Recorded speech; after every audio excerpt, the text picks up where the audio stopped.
Assalamualaikum warahmatullahi wabarakatuh. Salam sejahtera, selamat pagi anak-anak.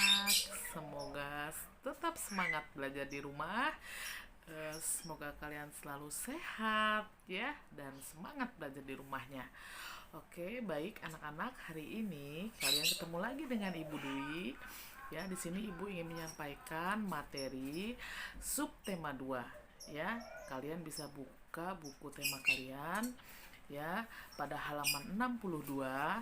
Di sini Ibu akan menjelaskan tentang materi yang ada di subtema 2, yaitu materi IPS, kemudian IPA dan bahasa Indonesia.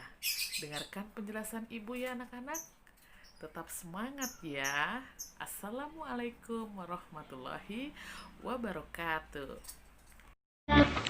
Untuk subtema hewan sahabatku, kita mulai dari mengenal hewan yang ada di sekitar kita. Halo anak-anak hebat, topiknya hewan sahabatku. Simak penjelasan ibu guru ya. Apakah Ananda punya hewan peliharaan di rumah? Jika ada, apa saja hewannya? Apa saja manfaatnya sama kita? Kita akan bahas satu persatu. Hewan yang kita kenal seperti ada ikan, kuda, gajah, kucing. Semua ini dimanfaatkan oleh manusia tergantung kondisi geografis di Asia Tenggara. Hal ini sangat membantu manusia dalam kehidupan sehari-hari. Contohnya di Indonesia, ikan dijual dan di negara-negara di Asia Tenggara memiliki banyak jenis hewan. Beberapa di antaranya ada yang dijadikan sebagai bahan makanan, simbol negara, atau dijadikan binatang peliharaan. Hewan juga dimanfaatkan tenaganya dan juga salah satu sumber pendapatan manusia.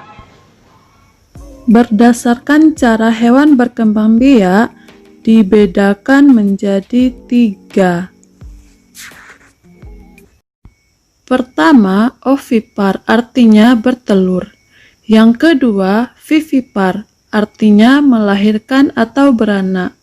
Yang ketiga, ovovivipar bertelur kemudian melahirkan.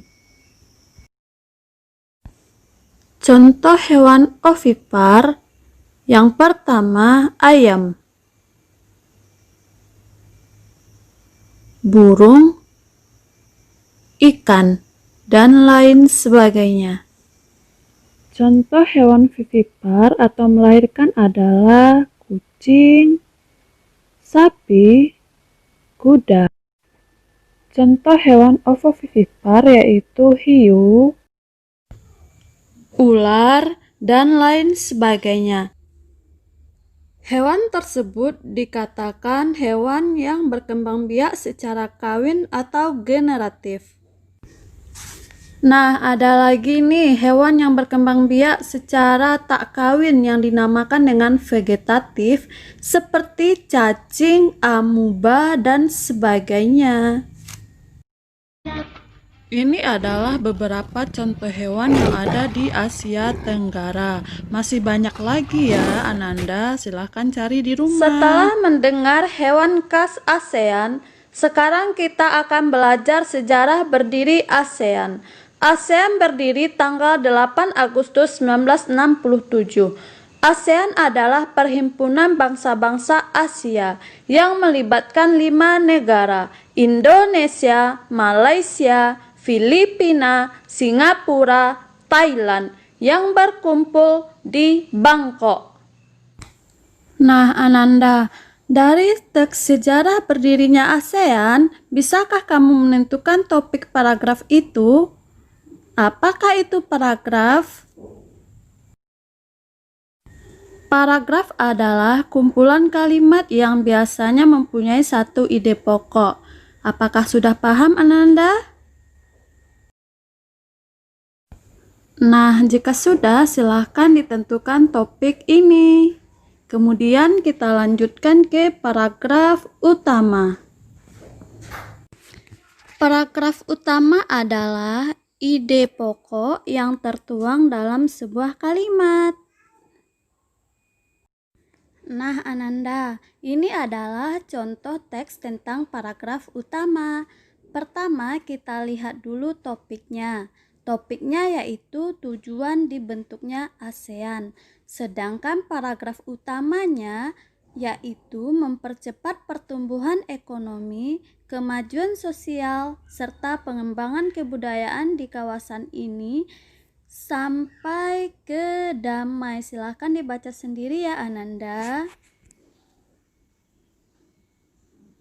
Nah, jika sudah selesai membacanya, berhubungan nih Ananda membahas tentang ekonomi. Nah, walaupun kita berada pada kawasan yang sama, namun negara ASEAN memiliki perekonomian yang berbeda. Contoh Indonesia, perekonomiannya yaitu pertanian, perikanan, industri, pertambangan, kehutanan. Dan negara Malaysia Yaitu pertanian, tambang, kehutanan, industri. Untuk negara lainnya silahkan dicari ya di rumah. Sampai di sini dulu pelajaran kita ya, Ananda. Besok kita ketemu lagi. Jangan lupa selalu belajar di rumah agar jadi anak pintar dan sukses.